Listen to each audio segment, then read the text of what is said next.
स्वर्ग और नरक। एक बुजुर्ग महिला की मृत्यु हो गई। यमराज उसे लेने आए। महिला ने यमराज से पूछा, आप मुझे स्वर्ग ले जाएंगे या नरक? यमराज बोले, दोनों में से कहीं नहीं। तुमने इस जन्म में बहुत ही अच्छे कर्म किए हैं, इसलिए मैं तुम्हें सीधे प्रभु के धाम ले जा रहा हूँ। बुजुर्ग महिला खुश हो गई और बोली, धन्यवाद, पर मेरी आपसे एक विनती है। मैंने यहाँ धरती पर सबसे स्वर्ग नरक के बारे में बहुत सुना है।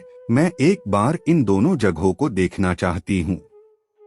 यमराज बोले, तुम्हारे कर्म अच्छे हैं, इसलिए मैं तुम्हारी यह इच्छा पूरी करता हूँ। चलो हम स्वर्ग और नरक के रास्ते से होते हुए प्रभु के धाम चले गए। दोनों चल पड़े। सबसे पहले नरक आया। नरक में बुजुर्ग महिला ने जोर जोर से लोगों के रोने की आवाज सुनी। नरक में सभी लोग दुबले पतले और बीमार दिखाई दे रहे थे। महिला ने एक आदमी से पूछा, यहाँ आप सब लोगों की ऐसी हालत क्यों है? आदमी बोला, तो और कैसी हालत होगी, मरने के बाद जब से यहाँ आए हैं हमने एक दिन भी खाना नहीं खाया। भूख से हमारी आत्माएं तड़प रही हैं। बुजुर्ग महिला की नजर एक विशाल पतीले पर पड़ी, जो कि लोगों के कद से करीब 300 फुट ऊंचा होगा।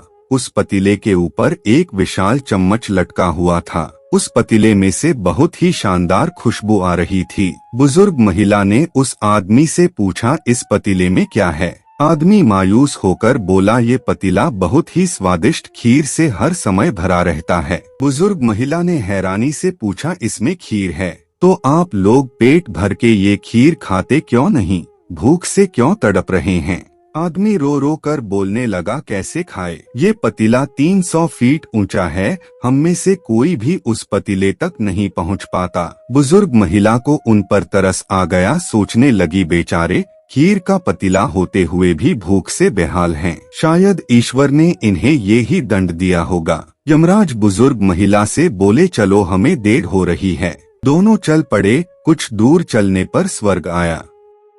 वहाँ पर बुजुर्ग महिला को सबकी हंसने खिलखिलाने की आवाज सुनाई दी। सब लोग बहुत खुश दिखाई दे रहे थे। उनको खुश देखकर बुजुर्ग महिला भी बहुत खुश हो गई। पर वहाँ स्वर्ग में भी बुजुर्ग महिला की नजर वैसे ही 300 फुट ऊंचे पतीले पर पड़ी जैसा नरक में था। उसके ऊपर भी वैसा ही चम्मच लटका हुआ था। बुजुर्ग महिला ने वहाँ लोगों से पूछा, इस पतीले में क्या है? स्वर्ग के लोग बोले, इसमें बहुत स्वादिष्ट खीर है।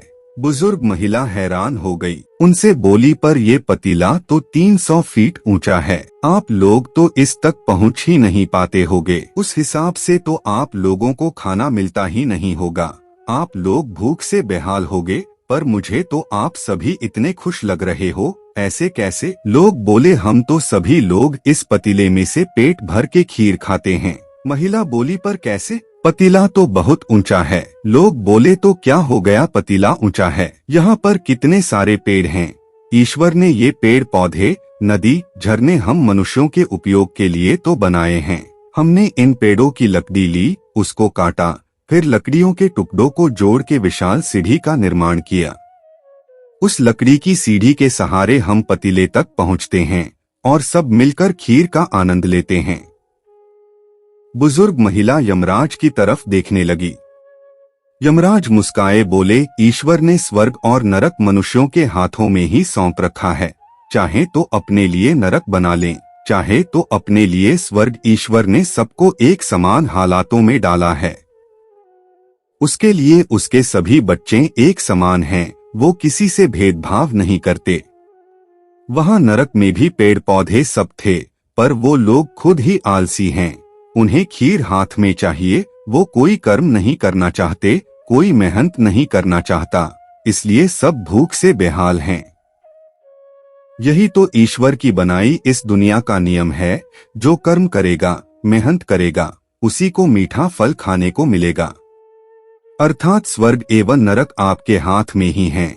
मेहनत करें, अच्छे कर्म करें और अपने जीवन को स्वर्ग बनाएं। उम्मीद है यह वीडियो आपको पसंद आई होगी। वीडियो कैसी लगी कमेंट करके अवश्य बताएं और वीडियो को शेयर करना न भूलें। धन्यवाद।